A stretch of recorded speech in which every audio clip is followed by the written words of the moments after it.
जय माता दी। नवरात्रि में खासकर माता कात्यायनी की पूजा होती है।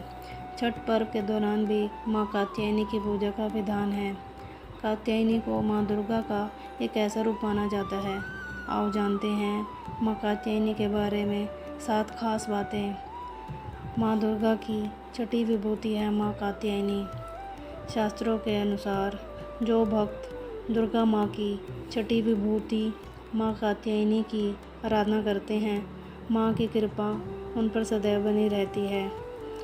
शास्त्रों में माता षष्ठी देवी को भगवान ब्रह्मा की मानस पुत्री माना गया है। इन्हें ही माँ कात्यायनी भी कहा गया है, जिनकी पूजा नवरात्र में षष्ठी तिथि के दिन होती है। षष्ठी देवी माँ को ही पूर्वी उत्तर प्रदेश, बिहार और झारखंड में स्थानीय भाषा में छठ मैया कहते हैं। छठी माता की पूजा का उल्लेख ब्रह्मवैवर्त पुराण में भी मिलता है। उत्तर प्रदेश के मथुरा के निकट वृंदावन के भूतेश्वर स्थान पर माता के गुच्छ और चूड़ामणि गिरे थे। इसकी शक्ति है उमा और भैरव, इसी को भूतेश कहते हैं। यहाँ पर आद्या कात्यायनी मंदिर शक्तिपीठ भी है, जहाँ के बारे में कहा जाता है कि यहाँ पर माता के केश गिरे थे।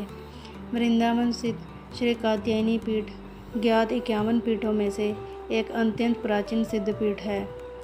विजयदशमी का पर्व माँ कात्यायनी दुर्गा द्वारा महिषासुर का वध करने के कारण मनाया जाता है, जो कि श्री राम के काल के पूर्व से ही प्रचलन में रहा है। इस दिन अस्त्र शस्त्र और वाहन की पूजा की जाती है। ऋषि कात्यायन की पुत्री ही कात्यायनी थी। यह नवदुर्गा में से एक देवी कात्यायनी है।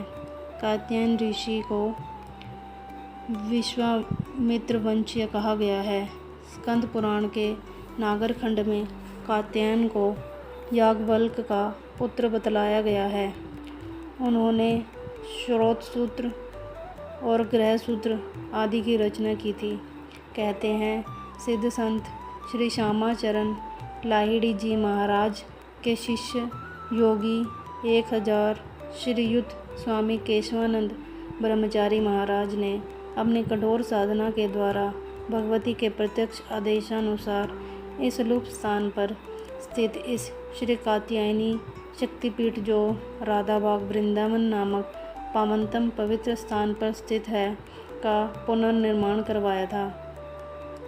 माँ कात्यायनी के मंत्र। कात्यायनी महामाये महायोगिनिधीश्वरी नंद गोपसुतं देवी पति में कुरुते नमः। ओम ह्रीं नमः।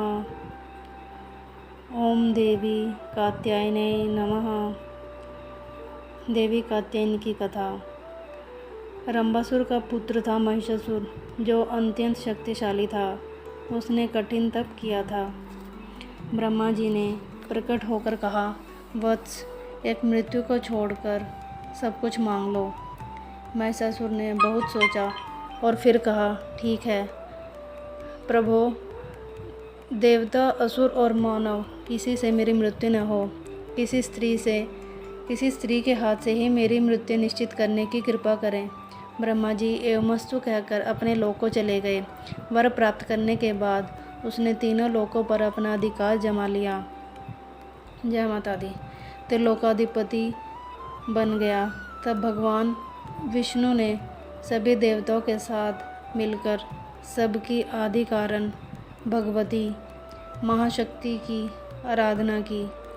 सभी देवताओं के शरीर में से एक दिव्य तेज निकलकर एक परम सुंदरी स्त्री के रूप में प्रकट हुआ। हिमवान ने भगवती की सवारी के लिए सिंह दिया तथा सभी देवताओं ने अपने अपने अस्त्र शस्त्र महामाया की सेवा में प्रस्तुत किए। भगवती ने देवताओं पर प्रसन्न होकर उन्हें शीघ्र ही महिषासुर के भय से मुक्त कराने का आश्वासन दिया। भगवती दुर्गा हिमालय पर पहुंची और प्रचंड अट्टहासपूर्वक घोर गर्जना की।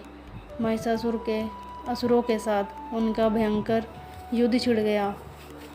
एक एक करके महिषासुर के सभी सेनानी मारे गए। फिर विवश होकर महिषासुर को भी देवी के साथ युद्ध करना पड़ा। महिषासुर ने नाना प्रकार के मायक रूप बनाकर देवी को छल से मारने का प्रयास किया, लेकिन अंत में भगवती ने अपने चक्र से महिषासुर का मस्तक काट दिया। कहते हैं देवी कात्यायनी को सभी देवों में एक एक हथियार दिया था और उन्हीं दिव्य हथियारों से युक्त होकर देवी ने महिषासुर के साथ युद्ध किया। जय माता दी। राधे राधे।